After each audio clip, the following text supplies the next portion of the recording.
Welcome to another episode of Challenging the Norm. Here's an hers look at life and business with your hosts, Paul Snell and myself, Lindsey Burden. The podcast for solopreneurs, entrepreneurs, and business owners that want to experience success in their own way. Wrestling with the topics that matter and reality checking the latest trends in business. Paul works with business owners, showing them how they can take the stress out of transforming teams into performance powerhouses that love what they do, while I offer business coaching that empowers ambitious women in business to create financial abundance and a time-rich lifestyle without sacrificing their joy. Good afternoon, Paul. How are you today? And do you know what, Lindsay, I have to say, and this is always, when we do these podcast episodes, I'm always very mindful of when we do them. And right now, we're just out of a week's worth of 30-degree plus heat. And I know you love it. I know you love the heat. But I promise you, any more than yesterday, by the end of yesterday, I was done with it all. And so today, I'm a happy little bunny because it's nicely 24 degrees outside.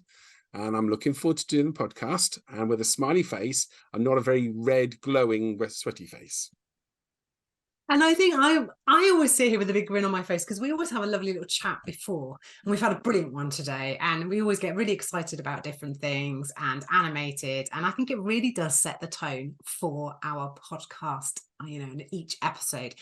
And today we're going to talk about boundaries. And I love boundaries. I love boundaries for so many reasons. You can have them in life. You can have them in business. You can change them anytime you like. You can choose new boundaries, but we get stuck in the boundary of time. And from a business perspective, it is so much broader than that. And I certainly see with my clients, we really get stuck in, boundaries, and I want more time. Well, how are we going to create that time? And often it's the other boundaries that will have a positive impact on you wanting more time. And when I say other boundaries, some things that immediately come up for me around pricing, cancellation, refunds, T's and C's, all of those things. But I see it so often, Paul, that, and I know from experience, myself, boundaries, I need to have more time, and I put something in place, but it's not enough to say you have to act. And I see that a lot. But where are you at with boundaries, and how are you feeling about boundary setting? I find it a fascinating subject, to be fair. And there is one thing that comes up all the time, and we can sort of wrestle with this one if you like. And that is, so when can you break a boundary? Oh, yes.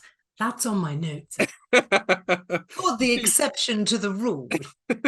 You see, this is what I find fascinating, is we recognize a need, and you've described a need to find more time, but it could be any area, really. It could be, I found a need to not be on my device so much, so I'm not quite so stressed, or whatever. There's always a need to find more of something or to control something, and the answer to that is put a boundary in place to facilitate whatever that is. So if we take your example of more time, there are many boundaries. One of them that I use an awful lot, if you're a service-based business owner, there is a benchmark for me, and that is the minute your hourly rate is worth more than paying a VA to do your posts on LinkedIn, whatever it might be, you need to think about doing that. To maintain a boundary that goes, invest your best time into generating the income and growth that you want in your business, right? But then there's a question, and the question always comes up, doesn't matter what boundaries is. So, Paul, I understand boundaries, but surely there is a reason, a validation to break them once in a while if needs be. And then I go, so is that still a boundary then? The fact that we've agreed, or that there is a statement that says it may be necessary to break a boundary, does that still make it a boundary? There's the thing to wrestle with. I like to think of boundaries as being hard boundaries and soft boundaries. Your hard boundaries, and a good example really is discounting, pricing, your terms and conditions around money. They should be your hard boundaries. There should be no exceptions. So for me, a soft boundary is something that is an exception and I can choose. So in my little world and in my week, Mondays and Fridays are mine. I get to do with those hours in those days how I see fit. Now, in theory, they're for growing my business, building my business, creating content, those kind of things. But there are times when I may decide to allocate some of that time to a client, for instance. So it's a soft boundary in that I can make exceptions to it. And I think we need to have some flexibility in our businesses. I was talking to someone the other day who was trying to make an appointment for their client with another person. And they always wanted, the other person said it has to be on this day and it has to be this time. And her client said, well, I can't do that because he played squash. And she said, well, can you just play squash on another day? I think we're all thinking that, aren't we? Couldn't they just play squash on another day? I said, no. So it is in the diary every week I play squash.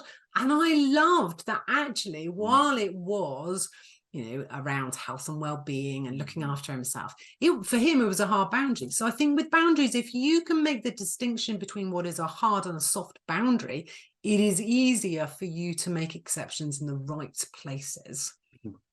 Okay.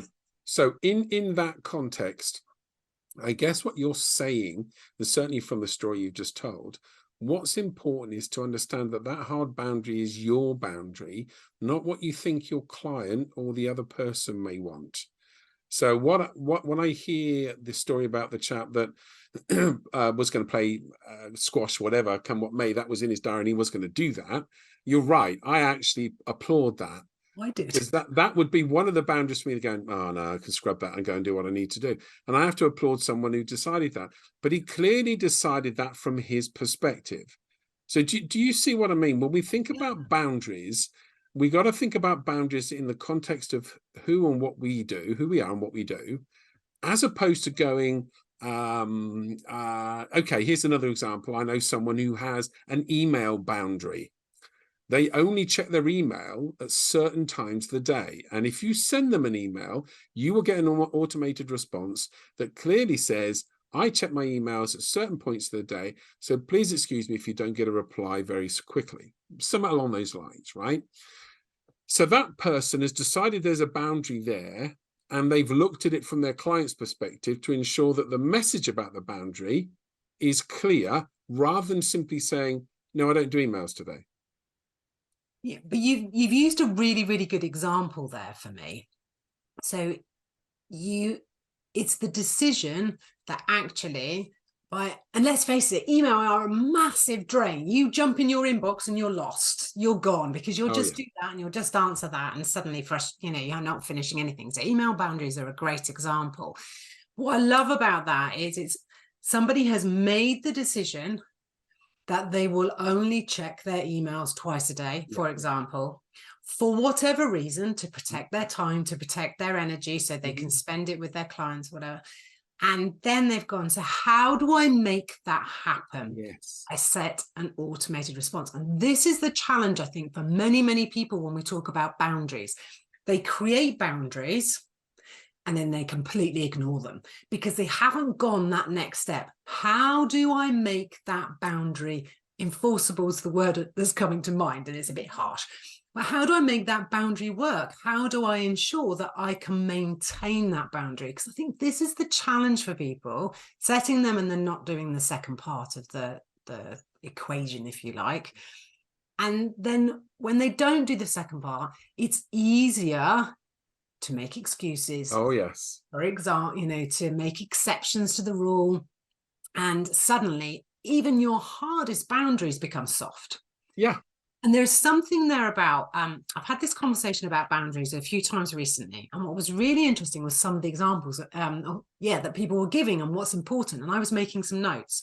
So what came up in these discussions was valuing yourself. And that if you can hold yourself first, you will do a far better job of, holding to these boundaries that you are setting yourself. But other things that came up, integrity, trust, honesty. And it was really interesting listening to people and explaining why these things were really important to them.